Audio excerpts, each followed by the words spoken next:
ஒரு சிறப்பு விருந்தினர் வந்திருக்காங்க. அவங்க பேர் யுவஸ்ரீ. சென்னை ஹைகோர்ட்ல பிராக்டிஸ் பண்ணிட்டு இருக்காங்க. வணக்கம் யுவஸ்ரீ. வணக்கம் sir. School of excellence in law degree முடிச்சுட்டு பிராக்டிஸ் பண்ணிட்டு இருக்கேன் அட்வொகேட்டா. சிவில் கிரிமினல் 2 மேட்டர்ஸ்லயுமே லோவர் கோர்ட் மெட்ராஸ் ஹைகோர்ட்ல பிராக்டிஸ் பண்ணிட்டு இருக்கேன். குழந்தைகளுக்கு என்னென்ன சட்டங்கள் அவங்கள பாதுகாக்கிறதுக்கு இருக்கு அதை பத்தி பேசணும்னு நினைக்கிறேன் சார். போக்சோ சட்டம் அப்படின்றது ஃபுல் ஃபார்ம் பாத்தீங்கன்னா protection of children from sexual offences ஆக்ட்னு சொல்லுவோம். அதாவது குழந்தைகளை பாலியல் குற்றங்களிலிருந்து பாதுகாக்கும் ஒரு சட்டம் தான். குழந்தைகள்னு வரும்போது எந்த வயசு அப்படின்ற ஒரு கேள்வி வருது இல்லையா? 18 வயசுக்கு கீழே இருக்கிற எல்லாரையுமே நம்ம சட்டத்தோட பார்வையில குழந்தைகளா தான் பாக்குறாங்க.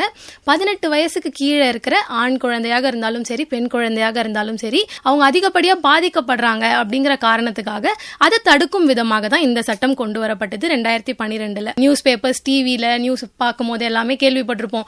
6 மாச குழந்தைக்கு எதிராக இந்த மாதிரி ஒரு கொடுமை நடந்துச்சு, 7 மாச குழந்தைன்னு சொல்லிட்டு. வயது வேறுபாடும் இல்லாம 18 வயசுக்கு கீழே இருந்தாலே அவங்களுக்கு எதிராக ஒரு பாலியல் குற்றம் நடக்குதுன்னும் போது உடனடியாக போக்சோ ஆக்ட் அப்ளை பண்ணி அவங்களுக்கு அதிகபட்ச தண்டனையா தூக்கு தண்டனை கொடுக்கறாங்க. போக்சோ ஆக்ட்ல டெத் பெனால்டி தான் மேக்ஸிமம் பனிஷ்மெண்டாக கொடுக்கப்படுறது.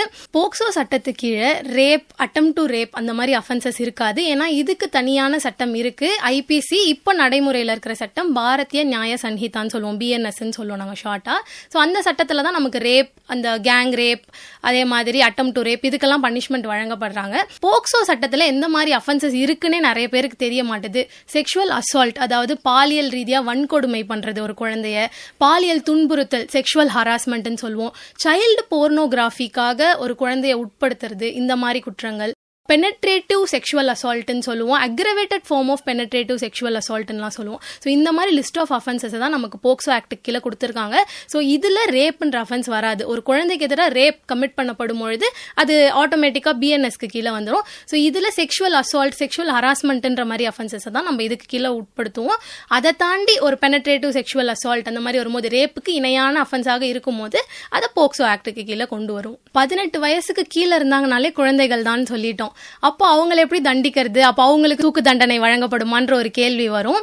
இவங்களுக்குன்னு தனியா ஒரு சட்டம் இருக்கு, juvenile justice care and protection ஆக்ட்னு சொல்லுவோம். 2015 கொண்டு வரப்பட்ட ஒரு சட்டம், சிறார் நீதி சட்டம்னு சொல்லுவோம். ஸோ அந்த சட்டத்துக்கு கீழே 2 விதமான குழந்தைகளை பத்தி பேசியிருப்பாங்க.